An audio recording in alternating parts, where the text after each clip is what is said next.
Облаци од чад и силни експлозии утрово се слушаат во Газа. Израелските сили продолжуваат со своите операции против Хамас. Нападите се фокусираат на областа Кан Юнис, каде што војската ден претходно фрли летоци со предупредување жителите да заминат.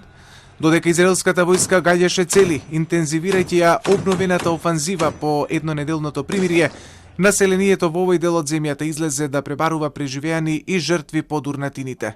كلموا جيراننا اللي هم بيقولوا لهم قول انتوا ودار ابو فرج القدره مستهدفين بدنا نكسب اطلعوا.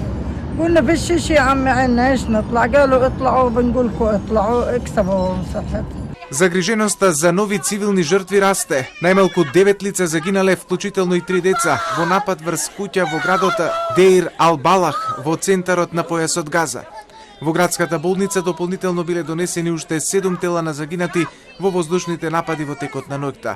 Министерството за здравство на Газа соопшти дека најмалку 200 палестинци се убиени од обновувањето на борбите во петокот наутро.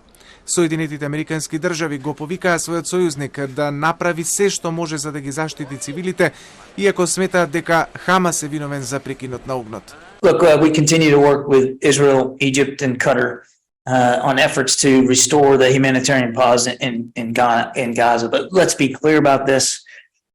It's because of Hamas that this pause ended, that they were just simply failed to produce a list of hostages that could help enable that pause from extending. Бројот на загинати во Газа според информациите на властите во земјата надмина 15.200. Од нив велат 70% се жени и деца.